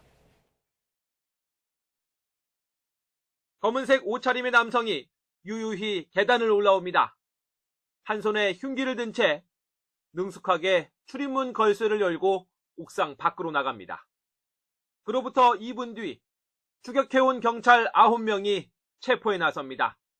지난 19일 저녁 타이완의 수도 타이베이 도심 흉기 난동범의 최후 행적이 담긴 CCTV 화면입니다. 경찰은 10분 남짓 대치하던 범인이 갑자기 옥상 아래로 몸을 던졌다고 밝혔습니다. 袭击了这个事件造成4人死亡，含嫌犯1人，有11人受伤。 충격과 공포가 가시지 않은 가운데 타이베이에선 2만 8천 명 규모의 하프 마라톤 대회가 열렸습니다. 지하철역에 M16 소총으로 무장한 경찰이 배치되는 등 경계와 보안이 한껏 강화됐습니다. 所以这一次我们总共增加了340位警力，总共是693个，所以相较于过去相当增加了。 SNS에선 모방 범죄 예고도 잇따라 불안을 키웠습니다. 다음 범행 장소는 타이완 남부 도시 가오슝이라거나 12월 31일 100명을 살해하겠다는 식의 협박글입니다. 엎친 데 덮친 격으로 이번 사건의 부상자 가운데 에이즈 환자가 끼어 있다는 발표도 나왔습니다. 방역당국은 현장에서 혈흔과 접촉하거나 점막에 피가 튄 사람은 72시간 안에 병원에 가야 한다고 경고했습니다. 베이징에서 YTN 강정규입니다. 김건희 특검팀이 어제 국민의힘 대표를 지냈던 개혁신당 이준석 대표를 불러 조사했습니다. 윤 전 대통령 기소를 앞두고 이 대표를 직접 대면 조사는 이유는 뭘까요? 서정빈 변호사와 관련 내용 짚어보겠습니다. 어서 오십시오. 안녕하십니까? 네. 자, 어제 이준석 개혁신당 대표 10시간 가까이 조사를 받았는데 무슨 혐의인지부터 정리를 해주실까요? 일단 이준석 대표 같은 경우에는 윤 전 대통령 등과 함께 이제 당의 공천 개입 관련 업무를 방해했다라는 혐의를 받고 있습니다. 2022년 6월 1일 지방선거 그리고 이 재보궐선거 당시에 국민의힘 당 대표였기 때문에 공천권의 최종 승인권자로서 윤석열 전 대통령 그리고 김건희 씨의 그런 공천 개입 의혹에서 자유롭기 어려운 위치에 있기 때문에 관련 혐의로 조사를 받았습니다. 예, 사실 공천 개입 의혹에 대해서 이준석 대표는 당 대표의 당연한 업무이기 때문에 어불성설이다 이런 식으로 지금 반박을 하고 있는 상황인데 일단 어제 조사를 받을 때 신분이 피의자 신분이더라고요. 그런데 이준석 대표는 조사를 받아보니 참고인 성격이었다 이렇게 얘기를 하는데 어떻게 된 겁니까? 일단 피의자 그리고 참고인 이걸 가르는 기준은 결국에는 이제 수사기관의 판단입니다. 수사기관에서 봤을 때 해당 범죄 혐의에 대해서 어느 정도 혐의점이 인정이 된다라고 판단을 했다라고 하면 그러면 이제 피의자로서 조사를 받게 되는 것이고 그것이 아니라 타인의 그런 혐의에 대해서 증언을 할 위치에 있다라는 판단을 하게 되면은 이 참고인으로서 조사를 받게 되는 겁니다. 그래서 일단 이준석 대표가 특검에서 피의자로서 조사를 받았다라는 것은 적어도 특검에서 봤을 때는 이 공천 개입 의혹과 관련해서 혐의점이 어느 정도는 있다 정도까지는 보고 있다 이렇게 판단을 하면 될 것 같고 다만 이제 이준석 대표의 그런 발언들을 봤을 때 실제로 이제 조사 과정에서 어떤 내용들이 주로 다뤄졌을지에 대해서는 조금 짐작할 수 있지 않을까 싶습니다. 물론 전적으로 믿을 수는 없긴 하겠지만은 일단 주된 내용들은 결국에는 이준석 대표의 그런 혐의점 내용보다도 결국에는 윤석열 전 대통령 혹은 김건희 씨의 공천 개입 과정이 어떠했는지 이런 내용들을 상당히 좀 청취하려는 그런 질문들이 있지 않았을까. 그래서 이 점을 상당히 강조한 이준석 대표의 발언이 아니었을까라고 생각이 됩니다. 네, 이 대표도 스스로 공천 개입과 관련해서 윤 전 대통령에 대한 질문에는 성실하게 증언했다 이렇게 얘기를 하더라고요. 자, 그런데 김건희 특검 28일에 이제 수사 기간이 종료됩니다. 일주일도 남지 않았는데 경찰에 이첩하지 않고 굳이 직접 조사한 이유는 뭘까요? 네, 일단 뭐 여러 가지 이유를 생각은 해볼 수 있긴 하겠습니다만 가장 큰 이유는 결국에는 이제 이 공천 구조 전체를 결국 특검에서는 직접적으로 그림을 그려야 된다라는 판단을 하지 않았을까라는 생각이 됩니다. 일단 지금 당대표였던 이준석 대표의 그런 그 진술 내용은 결국에는 이제 당시에 윤 전 대통령 그리고 김건희 씨가 실제로 어느 수준까지 공천에 개입을 했는지, 그리고 이 당 대표로서 당시 상황을 구성을 했을 때 이런 개입이 규정상 그리고 관행상 어느 수준으로 비정상인지 이런 내용들을 진술할 수 있는 그런 지위에 있습니다. 그렇기 때문에 이런 진술들을 확보를 해서 결국 특검에서는 이 공소장, 특히나 윤석열 전 대통령 그리고 김건희 씨의 그 공소장에 그려놓을 그 그림을 구성하는 의도가 상당히 크지 않았을까라는 생각이 듭니다. 예. 결국에는 윤 전 대통령을 특검에서 이런 의혹으로 기소하기 위해서는 공천 개입 통로라고 볼 수 있는 이준석 대표의 그 진술이 상당히 중요했다라고 판단을 했을 것이고, 그렇기 때문에 지금 시점에서 윤 전 대통령 부부에 대한 기소 여부를 이제 확실시하기 위한, 짓기 위한 이 마지막 구상을 이제 완료하기 위한 그런 의도가 아니었을까라고 생각이 됩니다. 예, 그 윤 전 대통령이 공천에 개입하려 한 정황을 입증할 수 있는 통화 녹음을 녹취를 제출한 것으로 알려졌는데 어떤 내용이었습니까? 네, 일단 당시 뭐 지금 보도에 의해서 나오는 것들은 특히 뭐 지방선거 계획과 관련해서 누구를 추천한다거나 혹은 잘 살펴보라 라는 식의 그런 정황들이 담겨 있는 그런 녹취록이었다라고 알려지고 있습니다. 그래서 이제 이런 내용들이 뭐 추가적으로 또 더 확보가 되어 있을 것으로 보이는데, 그 통화 녹음은 일단 앞으로의 남은 수사 과정이라든가 혹은 재판 과정에서 상당히 중요한 그런 증거로 쓰일 가능성이 높다라고 보여집니다. 예. 이 최소한 당시 이준석 대표 그리고 윤 전 대통령의 그런 대화 내용을 통해서 이 공천 개입 정황을 증명할 수 있는 중요한 보강 증거 역할은 충분히 할 것이고, 만약 이제 녹음 속에서 구체적으로 윤 전 대통령이 특정 후보를 언급하면서 공천을 지시했다라는 그런 내용들이 나온다거나 혹은 뭐 상당히 압박하는 그런 구체적인 내용들이 들어가 있다라고 한다면 어떻게 보면 혐의의 뭐 결정적인 그런 스모킹 건 역할도 할 수 있을 것이다라고 보여집니다. 근데 만약 뭐 직접적이고 노골적인 그런 지시까지는 없었다, 다만 의견 전달의 형식이었다라고 한다면 이제 다른 그런 정황들과 합쳐져야 더 의미가 있는 증거가 될 것이고, 예컨대 뭐 실제로 공천안이 어땠는지, 또 결론이 윤 전 대통령의 그런 발언들과 어떻게 맞물려서 움직였는지 이런 것들이 함께 입증이 된다라고 한다면 또 그때는 또 나름의 강력한 그런 정황 증거로 쓰일 수 있지 않을까 이렇게 보여집니다. 예. 자, 그런데 앞서 언급해 주신 대로 이준석 대표는 피의자로 소환을 했는데 사실 그 질문의 성격은 참고인 조사였다라고 한다면 특검은 과연 이준석 대표를 기소할까요? 사실 뭐 지금 입장에서는 조금 판단을 하기가 어려운 시점인 것 같습니다. 예. 특검 입장에서도 상당히 좀 고민을 하고 있을 만한 그런 대목이 아닐까 싶습니다. 일단 당연히 뭐 법리적으로는 공범으로서 뭐 공모도 있어야 되고 또 실행행위의 그런 분담도 있어야 되는데, 이제 이 대표가 단순히 뭐 윤 전 대통령의 요청을 듣기만 했었다라는 수준인지 아니면은 실제로 그런 의견들을 실현하기 위한 그런 권한 행사가 있었는지를 또 판단을 해야 되기 때문에 이 점 상당히 좀 고민을 하고 있지 않나라고 생각이 듭니다. 예. 일단 뭐 특검 입장에서 바라봤을 때는 그래도 이 사안에 대해서 1순위는 결국 이제 윤 전 대통령 그리고 김건희 씨에 대한 뭐 이른바 패키지 기소가 1순위가 될 것이고, 이제 그 후순위라고 볼 수 있는 이준석 대표에 대해서는 뭐 물론 당 대표로서 상당히 의심스러운 정황들도 파악이 될 수 있긴 하겠지만, 한편으로는 또 핵심 증언자라고 할 수도 있고 내부 고발자적인 그런 성격도 있기 때문에 상당히 조금 고민을 할 수 있는, 그래서 완화된 그런 처리로 정리를 할지 혹은 기소할지에 대해서는 뭐 앞으로도 상당히 조금 신중하게 판단을 하는 국면이 되지 않을까 이렇게 생각이 됩니다. 예. 자, 그리고 김건희 특검이 윤석열 전 대통령을 대면 조사했습니다. 지금 수사 기간이 거의 남지 않은 상황에서 윤 전 대통령을 불러서 어떤 내용을 물어봤을까요?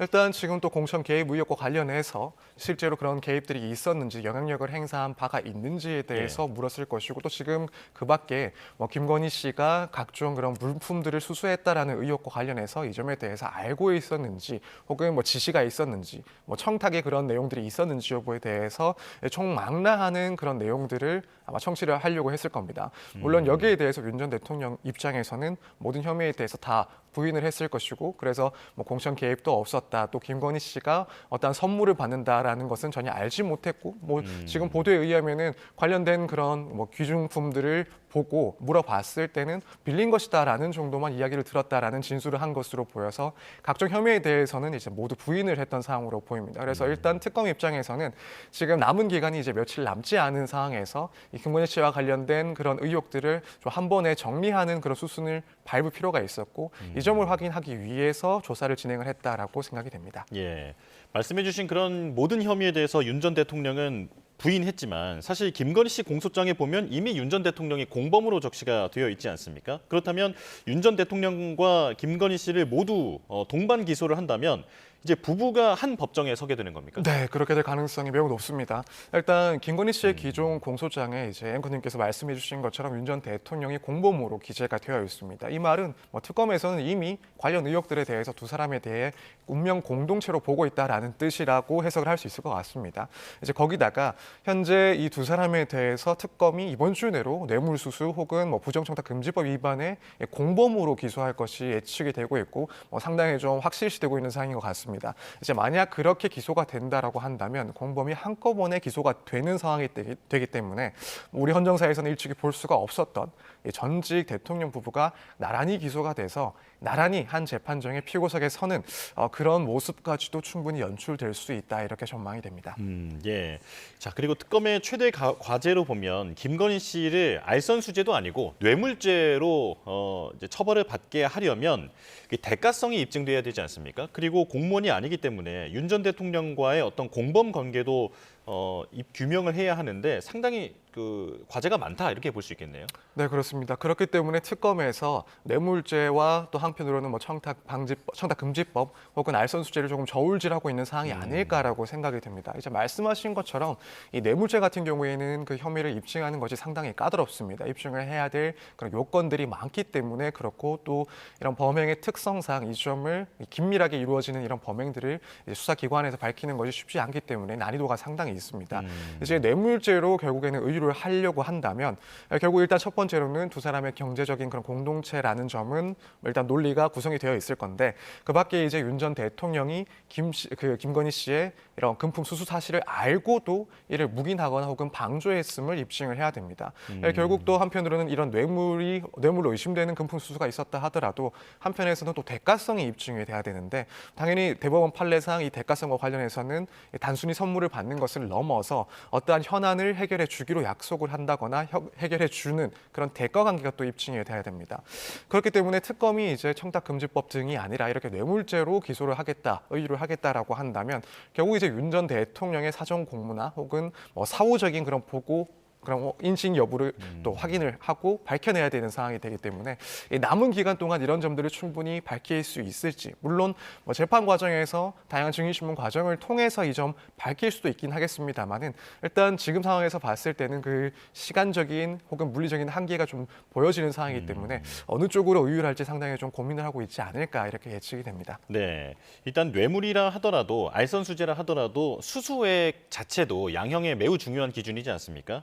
지금 김건희 씨 같은 경우는 샤넬백은 인정했는데 그라프 목걸이 6,200만 원짜리인데 이런 부분은 인정하지 않고 있습니다. 특검이 이런 그 의심되는 물품들에 대해서 그 가격을 모두 이제 규명을 해야 되는 겁니까? 네, 그렇습니다. 일단 말씀하신 것처럼 뭐 샤넬백 같은 경우에는 김건희 씨 본인이 수수 사실을 인정을 했었고 그렇지만 뭐 다른 품목들에 대해서는 여전히 부인을 하거나 혹은 경위를 또 다르게 설명을 하고 있기 때문에 결국 그 수수 사실에 대해서 입증을 하는 것도 수사기관인 특검에서 입증을 해야 될 내용들이긴 합니다.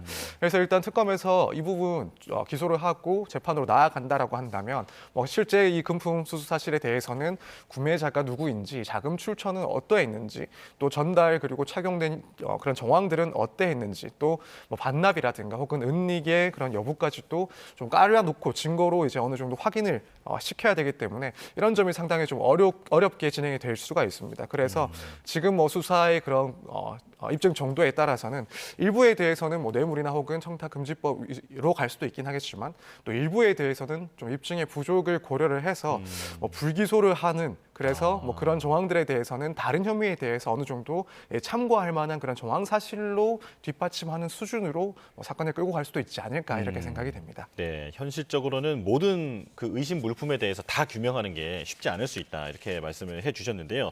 자, 윤 전 대통령 내일 추가 구속 신문이 있습니다. 이게 일반이적 등의 혐의로 2시 반에 지금 구속 신문을 받게 되는데. 그렇게 되면 구속 기한이 얼마나 늘어나게 되는 겁니까? 네, 지금 해당 건에 대해서는 처음으로 이제 구속 여부가 판단되고 결정이 되는 사건이기 때문에 만약 구속이 된다라고 한다면 결국에는 형사소송법에 따라서 최대 6개월까지 1심에서는 연장이 될 수가 있습니다. 그래서 지금 윤 전 대통령의 구속 기간이 현재로서는 이제 내년 1월 18일까지인데 만약 구속이 결정이 된다라고 한다면 뭐 그때부터 다시 한번 6개월까지 최장 구속 기간이 연장되는 그런 효과가 발생을 하게 됩니다. 예. 그리고 26일에는 체포방해 혐의와 관련한 내란 특검의 구형이 이루어지는데 이 결심 공판은 어떻게 전망됩니까? 일단 특검에서는 구형할 수 있는 거의 최대치를 구형할 것이다라고 개인적으로 전망을 하고 있습니다.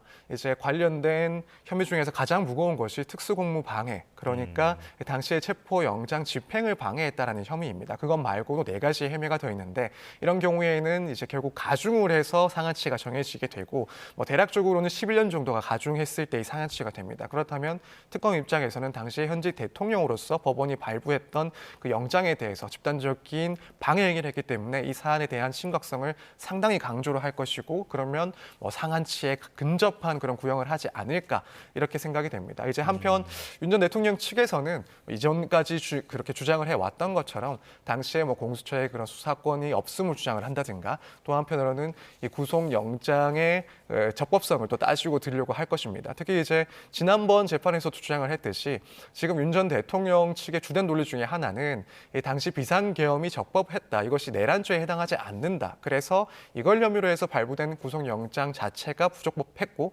따라서 대통령에 대한 경호로서 이 집행을 막는 것은 타당했다라는 주장을 펼치고 있습니다. 그래서 아마 앞서 진행이 되고 있던 아직까지 결심을 하지 않은 그 내란 혐의 재판이 결론 나지 않은 이상 여기에 대해서 선고하는 것은 부당하다라는 주장 역시도 추가로 제시하지 않을까 이렇게 예측이 됩니다. 예, 그래서 선고 일자는 1월 16일로 지금 예고가 되어 있는 상황이고요. 자, 그리고 가석방이 확대된다. 이 소식도 짚어보겠습니다. 법무부가 내년부터 가석방 인원을 30% 더 늘린다고 하는데 어떤 이유입니까? 일단 가장 큰 이유는 교정시설의 과밀화가 이제 심각하다. 그래서 이 점을 해소하기 위해서라는 겁니다.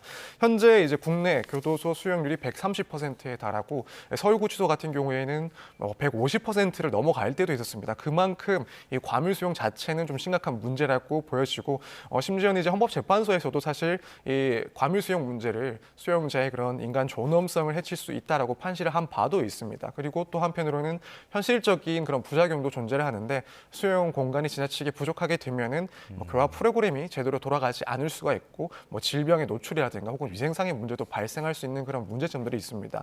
그렇기 때문에 일단 법무부에서는 이런 과밀화를 해소하기 위해서 재범 위험성이 낮은 그런 생계형 사범이라든가 혹은 노령자 위주로 해서 이 가석방을 확대하겠다. 그래서 수용 밀도를 낮추겠다라는 입장입니다.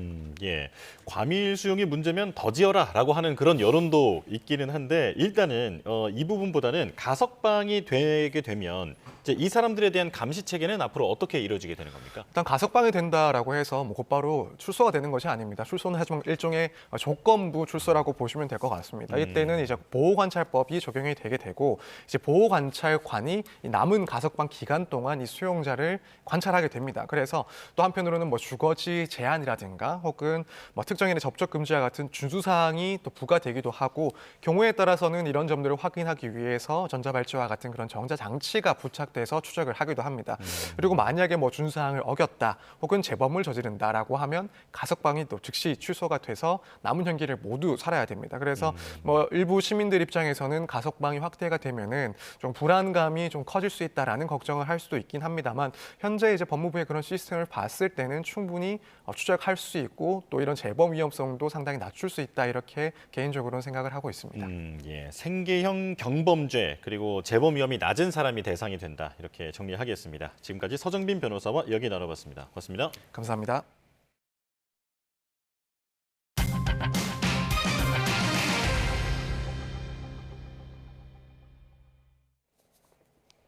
외환 당국의 고강도 대책에도 오히려 1,478원대로 올라선 환율이 이번 주 안정세를 찾을지 관심입니다. 고환율 영향에 코스피 시장에서 외국인은 5거래일 연속 순매도를 하고 있는데요. 증시와 환율 개장 상황 직접 보겠습니다. 자, 코스피와 코스닥 모두 올라가고 있습니다. 코스피는 오늘 1.88% 오른 4,096.26포인트로 개장했는데요. 자, 지난주 AI 기술주 거품 우려로 뉴욕 증시와 우리 증시 모두 조정을 받았지만 이번 주는 분위기가 다릅니다. 코스피가 지금 알려드린 것처럼 큰 폭으로 상승 출발하고 있고 코스닥 역시 0.95% 오른 923포인트로 출발해서 현재는 1.21%, 926포인트를 가리키고 있습니다. 자, 하락의 중심에 있었던 오라클이 틱톡 인수법인에 합류하면서 주가가 급등했는데 그 이후에 우리 반도체주에도 훈풍이 불어오고 있는 상황입니다. 자, 원달러 환율 보겠습니다. 0.3원 오른 1,476.6원에 개장했는데 일본은행이 금리를 인상했음에도 엔화 약세가 이어지면서 원화 가치도 덩달아 떨어지고 있는 상황이 이어지고 있습니다. 증시 상황과 환율 상황은 이어지는 뉴스에서 전해드리겠습니다. 이달 우리나라 수출이 반도체에 힘입어 증가세를 이어가고 있습니다. 관세청은 이달 1일부터 20일까지 수출액이 430억 달러로 지난해 같은 기간보다 6.8% 늘었다고 밝혔습니다. 주요 품목별로 보면 반도체가 41.8%, 무선통신기기가 17.8% 수출이 늘어난 반면 승용차는 12.7%, 석유 제품은 1% 감소했습니다. 주요 국가별로는 중국으로의 수출이 6.5% 증가했지만 관세 여파로 미국으로의 수출은 1.7% 줄었습니다. 같은 기간 수입은 392억 달러로 지난해보다 0.7% 늘었고 이로써 무역 수지는 38억 달러 흑자를 기록했습니다. 더불어민주당과 정부는 10.15 부동산 대책 후속 조치와 관련해 국민께서 안정적 공급에 대한 확신을 가질 수 있도록 공급 계획도 속도감 있게 구체화해 나갈 거라고 강조했습니다. 당초 연말에 공개하겠다고 했던 세부 공급 대책은 이르면 내년 1월 발표될 것으로 보입니다. 박수현 수석 대변인은 어제 국회에서 고위 당정협의회 뒤 브리핑을 열고 당은 주택시장 안정을 위해 총력 대응할 것을 정부에 요청했다며 이같이 말했습니다. 올해 서울 아파트 월세 상승률이 처음으로 3%대에 진입하며 연간 역대 최고를 기록했습니다. 서울 전역이 규제 지역과 토지거래 허가구역으로 묶이면서 전세 매물이 감소하고 전세의 월세화가 가속화한 영향으로 풀이됩니다. 오인석 기자입니다. 올 들어 지난달까지 서울 아파트 월세는 3.29% 올랐습니다. 관련 집계가 시작된 2015년 이래 처음으로 연간 상승률 3%를 넘었습니다. 서울 아파트 연간 월세 상승률은 지난해 2.86%에 이어 2년 연속 역대 최고치를 경신했습니다. 올해 1월에서 4월 월 0.1%대 수준이던 서울 아파트 월세 상승률은 5월에서 8월 0.2%대, 9월 0.3%대로 오름폭을 키운 뒤 10월과 11월엔 0.6%대로 급등했습니다. 서울 전역이 규제지역과 토지거래 허가구역으로 묶인 11호 대책 발표 이후 갭 투자가 원천 차단되면서 전세 매물이 급감하고 전세의 월세화가 가속화한 영향으로 풀이됩니다. 대출 규제로 전세자금 마련 문턱이 높아지면서 월세를 선택하는 임차 수요가 많아진 것도 요인으로 꼽힙니다. 빌라 전세 사기 여파로 세입자들이 아파트로 이동하고 싶어 하지만 전세는 매물이 없고 가격도 올라서 엄두를 내지 못하고 있습니다. 이러다 보니까 보증금을 낮추고 월세로 내는 사람이 늘어 월세 가격이 오른 것으로 분석이 됩니다. 올 들어 지난달까지 아파트 월세 상승률이 가장 높은 구는 송파구로 7.54% 올랐고 용산구와 강동구, 영등포구 순으로 상승률이 높았습니다. 반면 구로구와 은평구, 동대문구, 도봉구 등은 1%대 상승에 그쳤습니다. 지난달 서울 아파트 중위 월세는 122만 원으로 나타났습니다. 올해 전국 4인 가구 중위 소득이 610만 원임을 고려하면 서울 아파트 월세 거주자는 소득의 20%를 매달 월세로 지출하는 셈입니다. 지난달까지 서울에서 체결된 1,000만 원 이상 초고가 월세 거래는 230건을 넘었습니다. 지방에서는 울산시의 아파트 월세 상승률이 3.21%로 지난해 연간 상승률의 2배를 넘었습니다.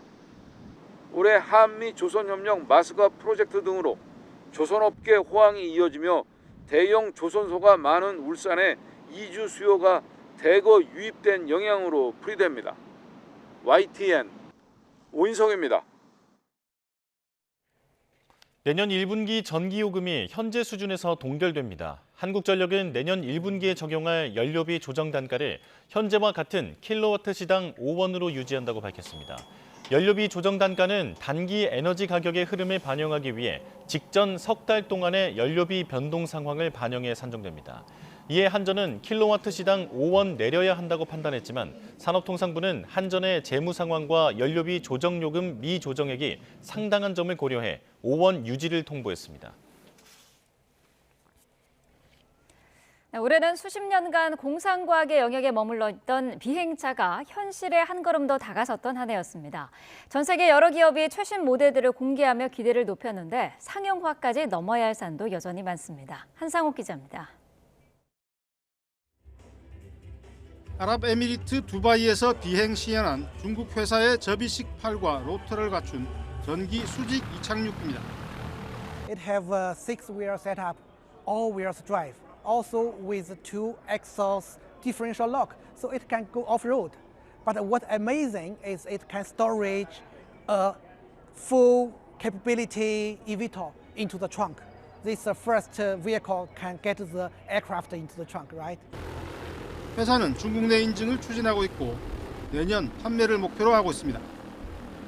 미국 회사의 이 비행차는 SUV 위로 떠올랐다가 다시 지상 주행을 이어가는 등 도로와 하늘을 오가는 콘셉트 차량입니다. 과거 도심 간 실제 시험 비행에 성공했던 슬로바키아 회사의 대량 생산형 신모델은 더 강력한 엔진과 접이식 날개 등 양산을 고려한 설계가 적용됐습니다. 중국에서는 자율주행 기반 비행차가 관람객들의 관심을 끌었습니다. 하지만 상용화까지는 갈 길이 멉니다. There are many complications. Obviously, first, the person flying it needs a pilot's license. That's very different from an Uber driver or something like that. Next, of course, is you've got to have the appropriate levels of airworthiness certification, production line certification, whatever. There's quite a few regulatory hurdles. 모든 비행 시연이 순조롭게 진행되진 않았습니다. 영국 해협 횡단에 도전한 프랑스 발명가의 비행차는 출발 17분 만에 기술 문제로 바다 위에 불시착했습니다. 이처럼 배터리 기술과 항공교통 시스템, 그리고 무엇보다 안전과 인증 기준을 확립하는 것이 비행차 상용화를 위한 핵심 과제로 남았습니다. YTN 한상욱입니다. 네, 조금 전 들어온 속보 한 가지 전해드리겠습니다. 민주당이 오늘 오전 회의에서 나왔던 내용인데요. 여야 정치인 예외 없이 통일교 특검을 하자라고 민주당에서 이야기가 나왔습니다. 자, 정청래 대표, 통일교 특검에 대해서 못 받을 이유가 없다라고 밝혔고요. 김병기 원내대표도 지난 대선 통일교 개입을 철저히 밝히자라고 밝혔습니다. 자, 어제까지 국민의힘과 개혁신당이 정치권의 통일교 의혹과 관련해서 특검안에 대해서 합의를 했었는데요. 민주당은 그동안 반대 의견을 명확히 했었죠. 그런데 오늘 아침에 조금 기류가 바뀐 것 같습니다. 여야 정치인 예외 없이 통일교 특검을 하자. 또 정청래 대표가 통일교 특검에 대해서 못 받을 이유가 없다라고 밝혔고요. 김병기 원내대표는 지난 대선 통일교 개혁을 철저히 밝히자라고 밝혔습니다. 자세한 내용 들어오는 대로 계속해서 전해드리겠습니다.